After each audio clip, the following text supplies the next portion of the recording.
they made it. That's one bunch of cowhands can take up breathing again.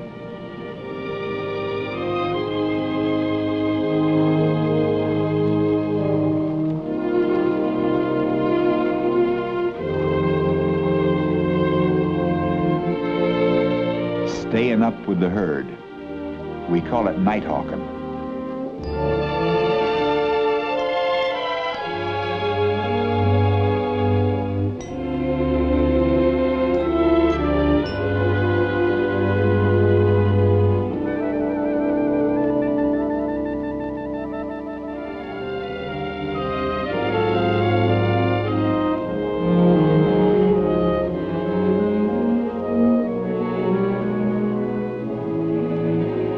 Passing through the countryside, the boys stir up a little bunch of mule deer. Gentle, curious creatures. They see nothing to be afraid of, so they stop for a moment to give the horse herd a careful once-over.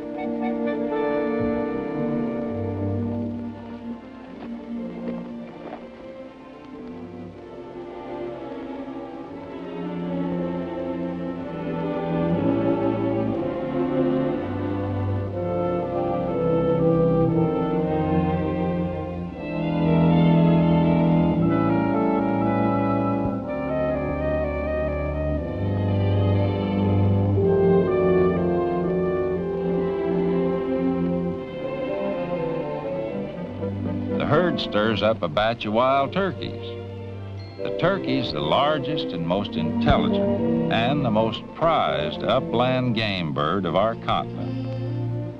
He was once the pride and sustenance of the Pilgrim Fathers.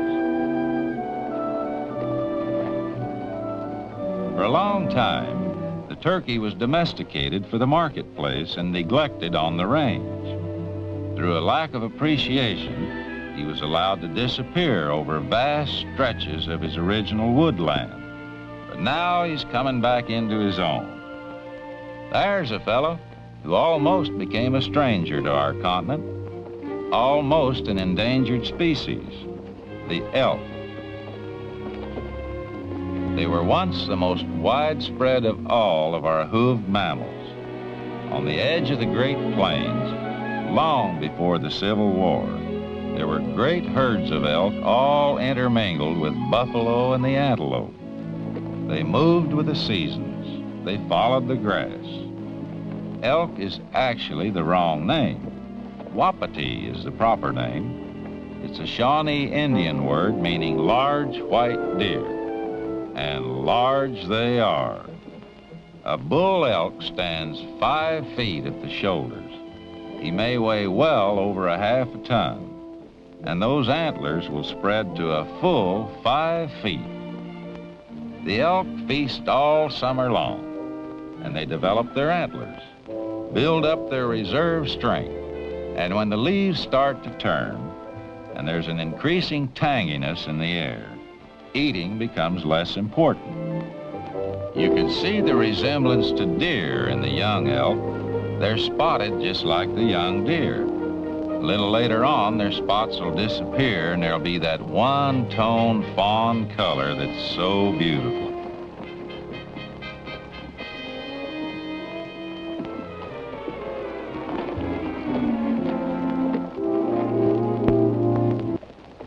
Environment.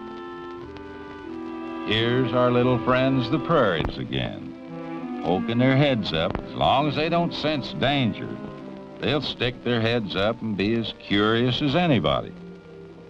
A few years ago, DDT cut their numbers considerably. And of course, on the great grasslands, the enormous wheat and grain farms of the West with those long, deep plows cutting furrows for hundreds of yards have cut down on the habitat of the prairie dog. Farmers aren't too happy with prairie dogs, ground squirrels, and the like. But by churning up the soil, they do check the runoff of water, and they aerate the soil, help the farmer to turn it over. But they're also responsible for some damage to crop and pasture lands. But they're funny little fellas, clean and thrifty habits, and they generally keep to themselves. And that's saying a lot these days. for any species.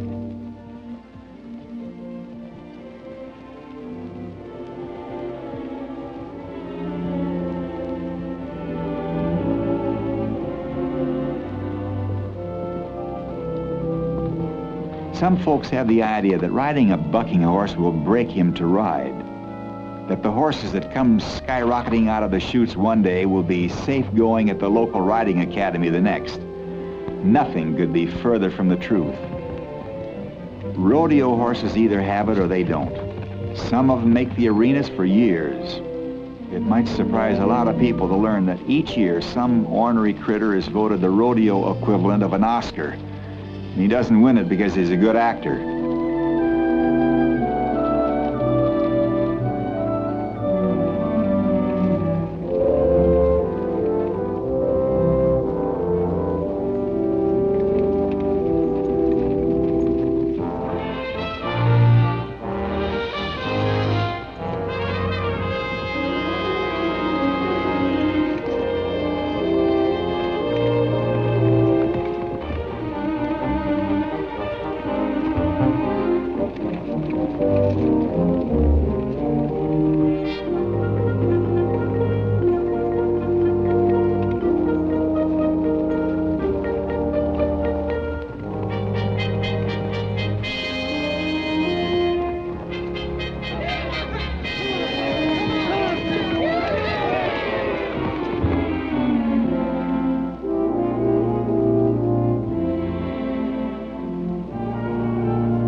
Meanwhile, back at Ambush Creek. Look Andy up, boys.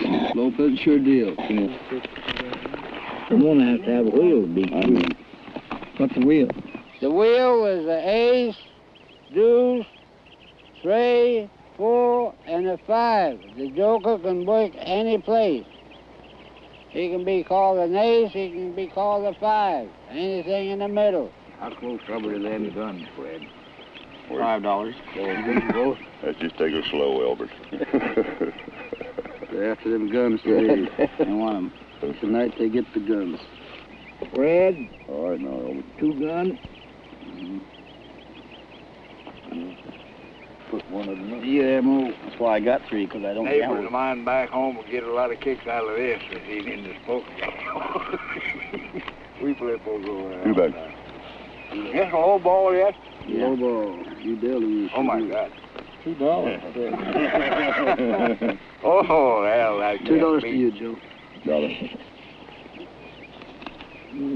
Everybody stay. I can't stay on this one. You got to draw another one. Then you got a deuce and a 5, you got a 3 and a 4. Now you have to have the youre, or you got to have the 6 spot. What do you say with that? Now you'll get them guns. I should raise that lick. I never looked I'm more sweeten that damn thing. After a hard day of sweat and swearing, there's nothing more relaxing than a little game of poker. There's nothing else to do. We're going to stay. So I put 2 in. Do I need just 2 more and I'm up? Just need 2 more. Yeah. You'll get the deuce. We'll teach you this game. Tap in your pocket there in a minute, Casey. I'll have to borrow something. I'm going to look. I might not even want a card. No, you don't want any cards. Deal, Lopez. Hanger spurs in. Card. 3. You don't have any money left. 3. 2. Pair of little ones, please, sir. You gotta have 3. No, you can't win on that kind of hand. Get me. I want 1. Wait till I discard here, boys. I got so want to wait. Where's my card? Right there. Oh, bet $4 without looking. I'm kidding, Drew. What do you do? Yeah, you kidding with me? $4. Let's see what you got, Lopez. Oh, I got an 8. Jesus, I got a good hand. Now it's for the gun. God damn, I don't want that deal for. Roll him. He dealt me 5 face cards.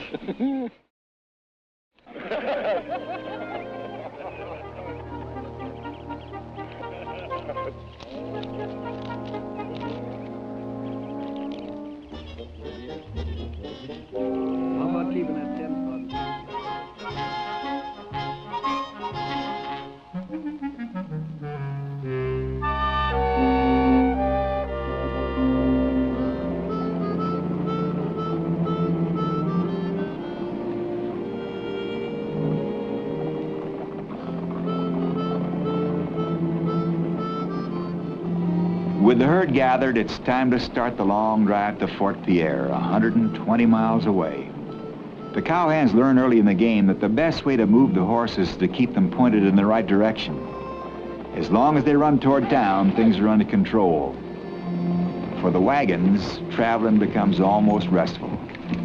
Fred handles the four-up, pulling the chuck wagon and towing the stove cart.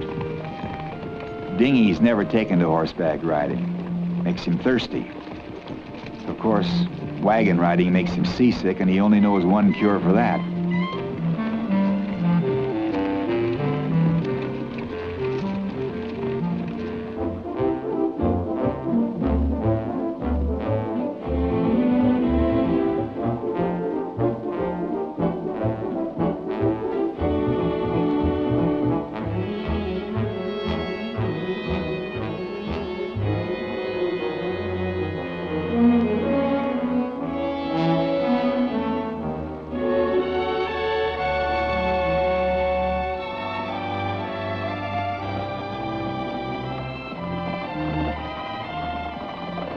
This is one herd that's sure not inching its way across the landscape. When they settle down for a day's journey, it gets to be a matter of staying up with them.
Jack Hart rides along in the bedroll wagon, keeping an eye on things.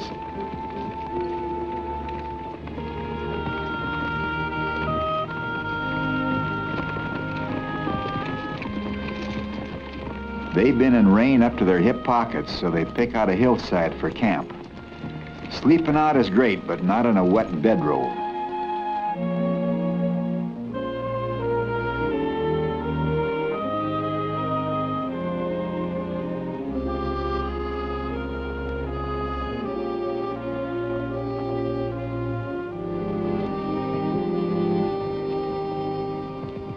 Noon camp's a good time to ease a tired rump and stoke an empty belly. The morning mounts are given the rest of the day off. After moving the big bunch since sunup, they deserve it, and the colts need a rest.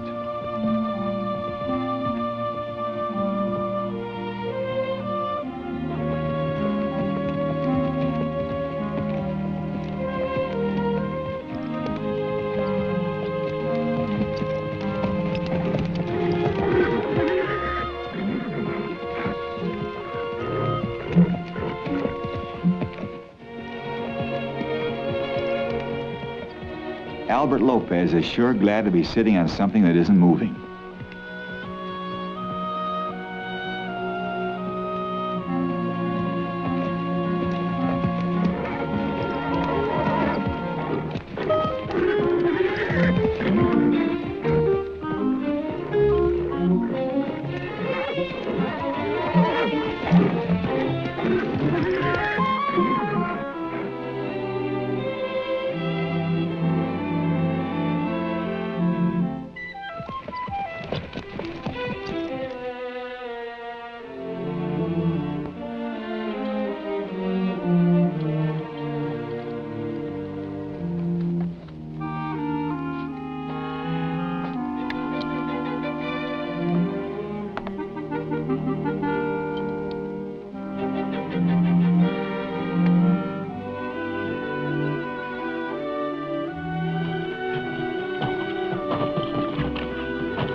riders are coming in from day herding for fresh mounts and a bite of grub. Looks like Judd's horse is a little over-anxious.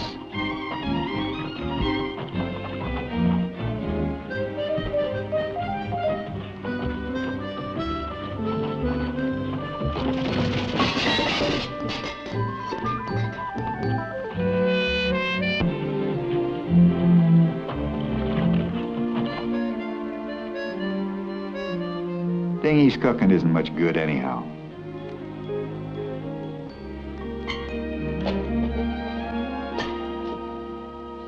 Casey catches him a horse for the afternoon shift. Oops, more trouble.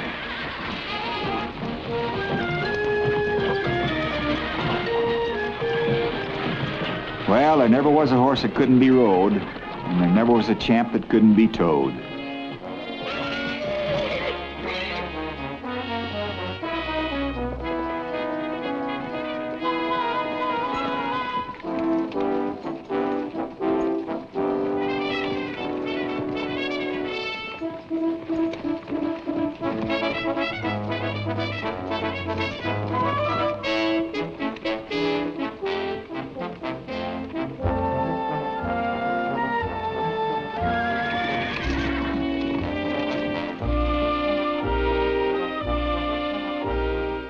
It's always embarrassing if the boss lets a horse loose.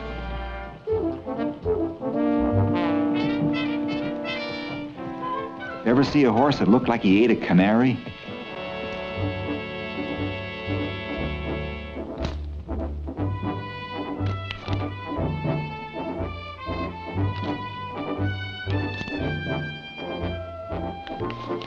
The other hands have been giving Mark such a bad time, he has to slip off someplace to twirl his fancy guns.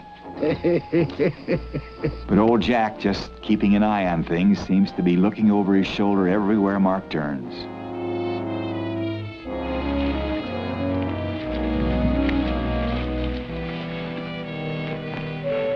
What do you want to hire that kid for with them fancy guns?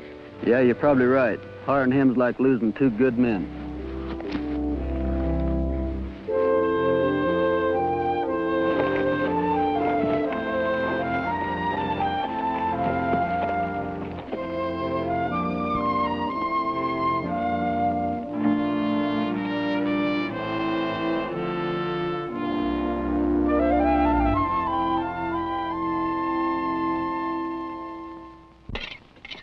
Some of the dishes Chef Dingy serves up are a little more than mortal man can swallow. Dingy, being a true artist at burnt biscuits and raw beans, objects to having his failings pointed out to him. If you don't like my cooking, kid, why don't you go out and get us some fresh meat? These things aren't new. They've gone on since the first trail drive struck camp. But Mark's had about all the kidding he's going to take about his fancy guns. He's going to get some of his own back.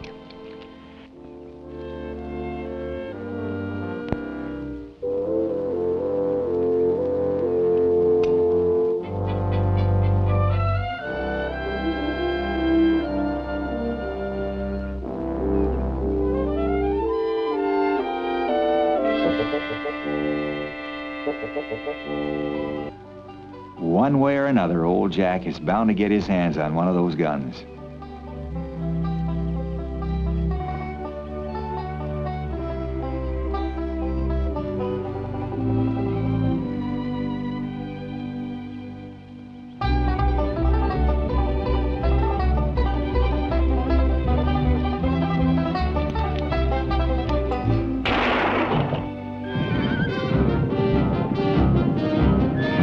There goes the herd.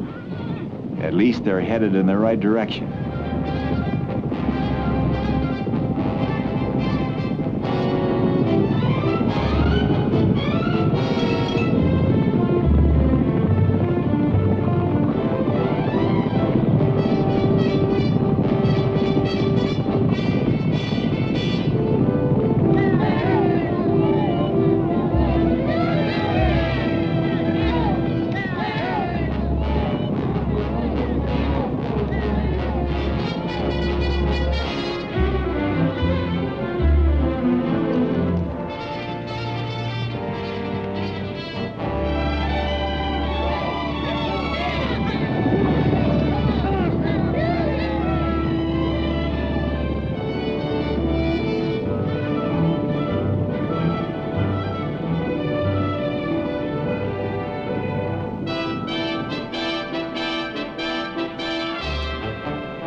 Yeah, Dingy.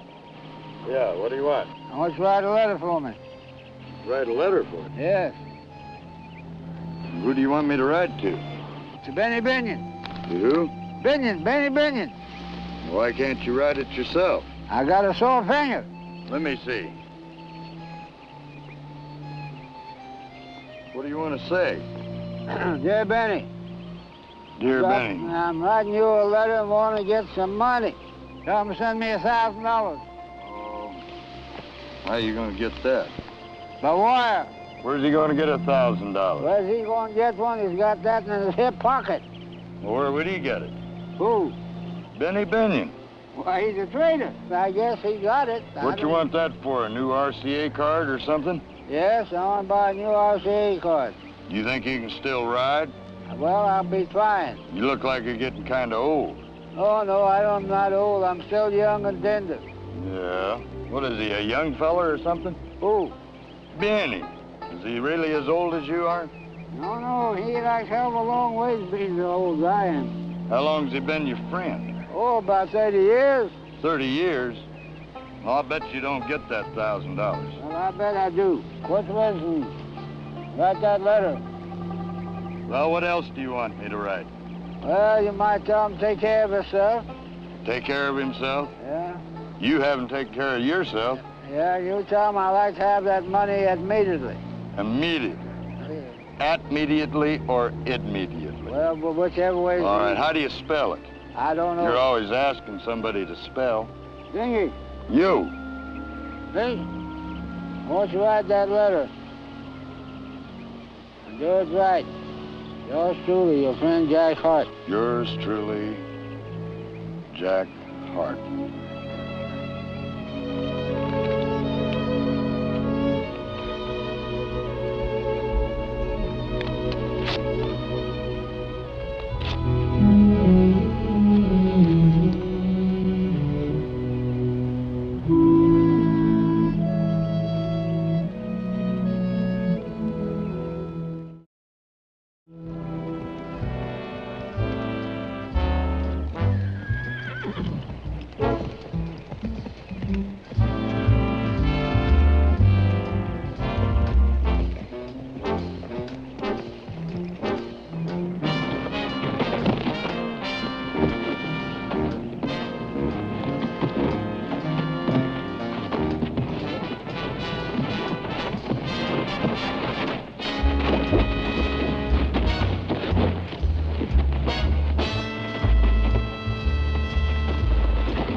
Casey Tibbs always says he doesn't mind going broke as long as he can do it with horses. Jogging along with his prize herd, he's wondering if he finally isn't going to get a chance to do just that. Not that things aren't going along nice and peaceful. The hands are working well and the wild stock couldn't be better behaved. Maybe that's what's getting under Casey's skin. He's gambling his stake that this herd is going to write a new page in rodeo history.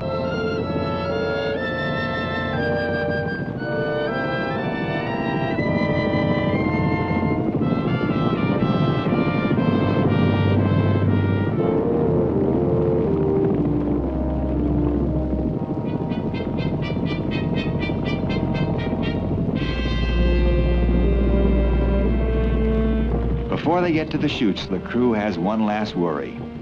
The State Highway Department has turned Casey down flat on permission to use the highway bridges across the Missouri River. They're going to have to swim it. The weather isn't cooperating too much. It's been having fits for days. The river is up and the current is fast.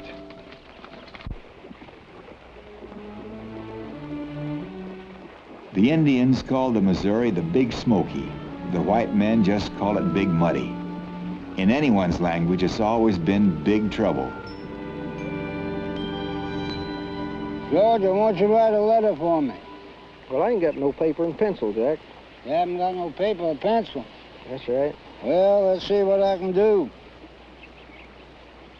Here's some paper. Okay, you got a pencil? A pencil?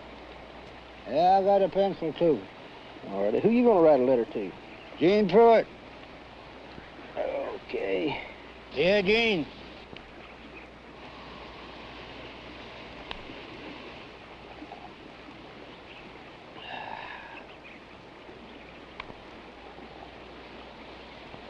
Dear Gene. I got that part. I want to drop you a few lines hoping that you okay. Okay. Now, Gene, I got something for you to do. I want you to send me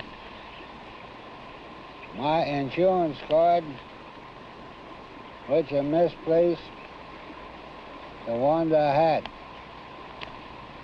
I want you to replace it.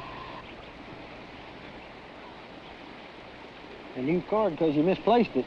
I ain't got it, I lost it. I done something to it, I don't know what. Tell him to send me $1,000.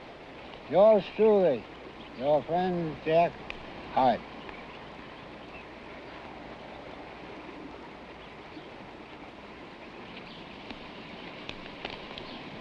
How's Thank that, you, Jack? George. Thank you. Don't mention it.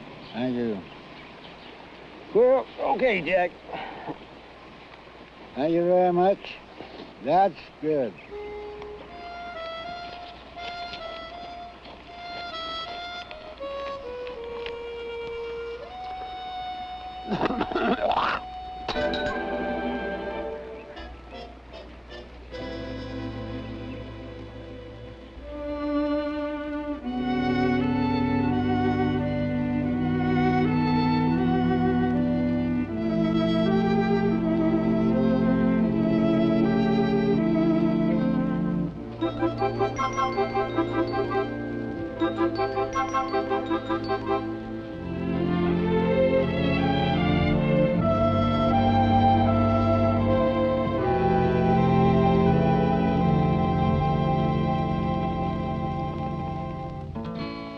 He was just a lonely cowboy with a heart so brave and true, and he learned to love a maiden with eyes of heaven's own blue. On the old Chisholm Trail, where's that singer? Can you sing the Chisholm Trail?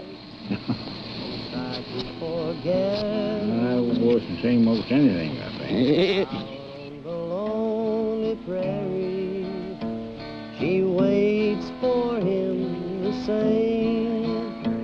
One day when work was over, just at the close of day, someone said, sing a song, Jack, we'll drive dull cares away.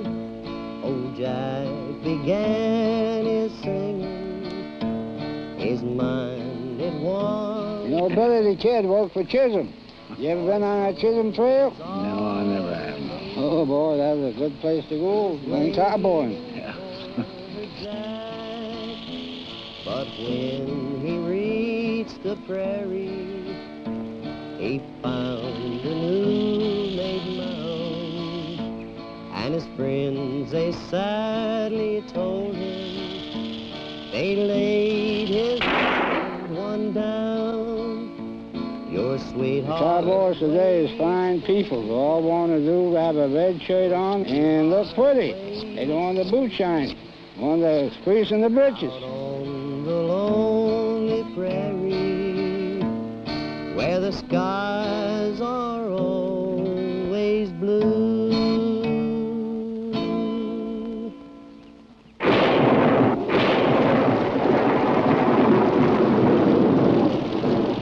Somebody sure pulled the plug. 2 days of toad-strangling rain. Wind, lightning, thunder, almost sheer disaster to a bunch that's ready to swim the Missouri. But there's no other way to get where they're going.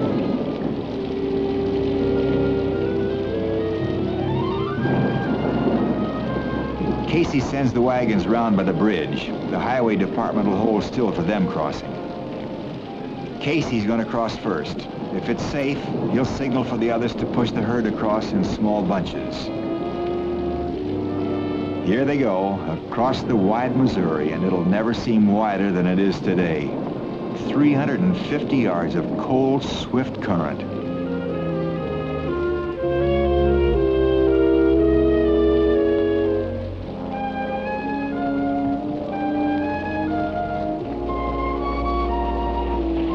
The first bunch are going in.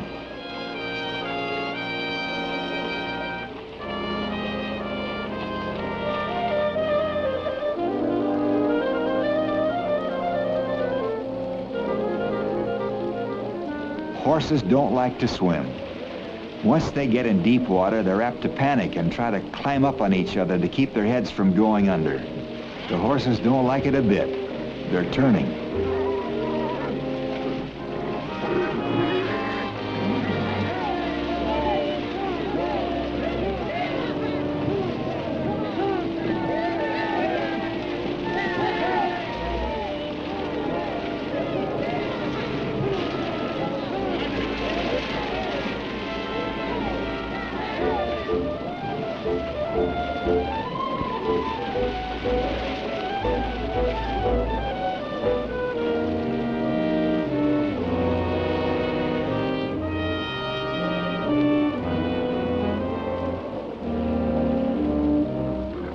Casey's in trouble.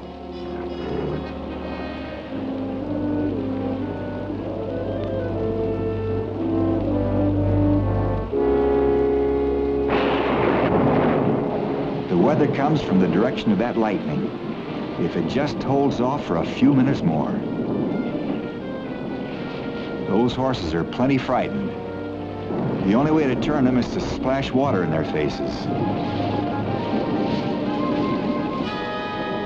That's a real live tornado up there.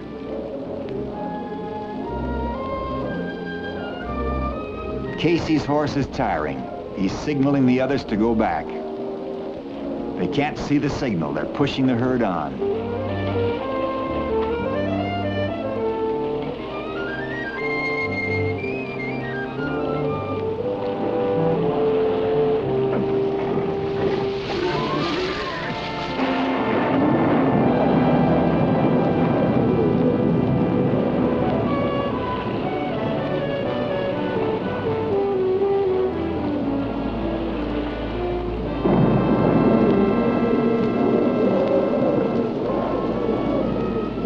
Casey's off his horse.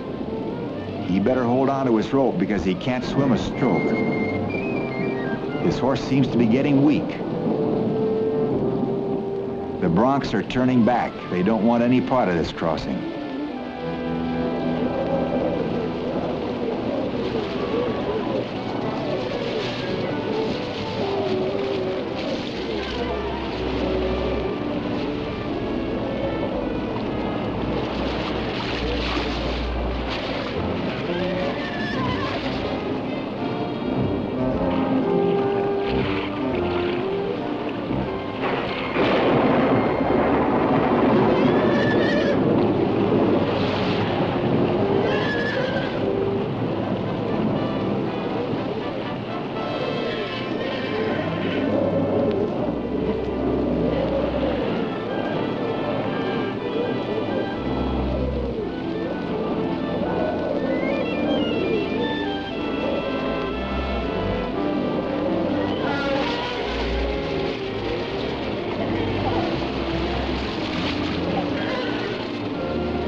between them and that cold water.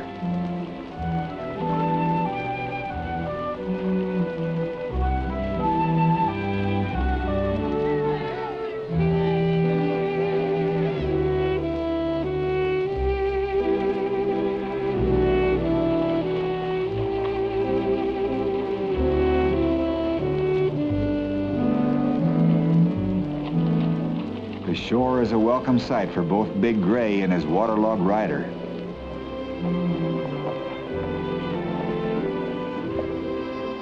Casey's mighty thankful to see cowboys and horses on the far bank.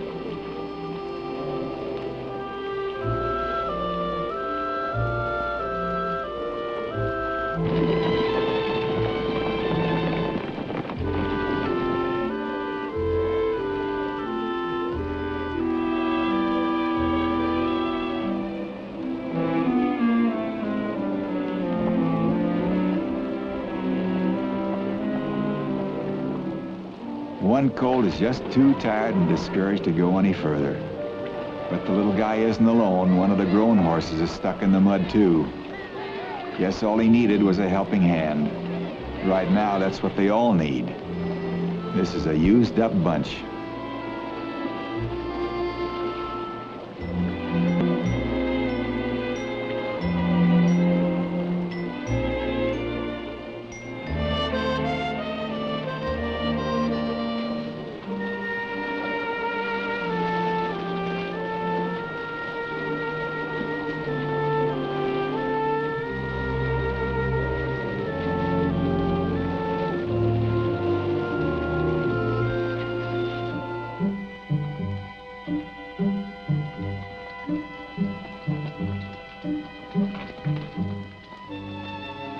Even state highway departments have hearts. After a couple of days rest for the horse and the hands and some persuasive words from Casey, somebody finally said yes. A bunch of tired horses parade across the Missouri River, riding a new page in traffic jams. This many horses does cause a little congestion on a bridge. Moving them along, Casey keeps worrying about the same thing. Will these horses buck? They've been pushed hard for 120 miles. The river crossing alone could be enough to break a horse's spirit. The weather's been pounding them for 5 days. It's let up for a while, but the sky looks like the rains are ready to go again any minute.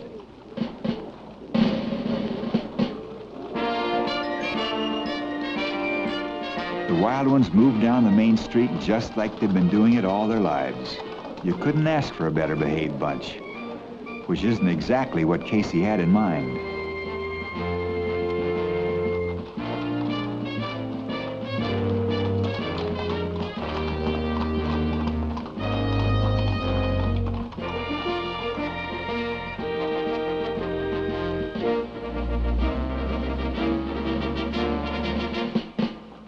It's been a long time since Fort Pierre has looked at this many horses.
The gateway at the Stanley County Rodeo Arena is a welcome sight, but not for long.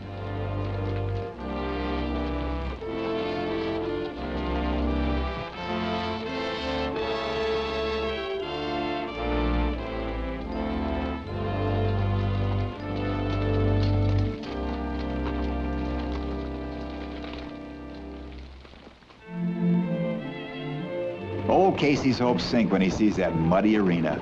Horses and men both hate it. And to make matters worse, it started to rain again.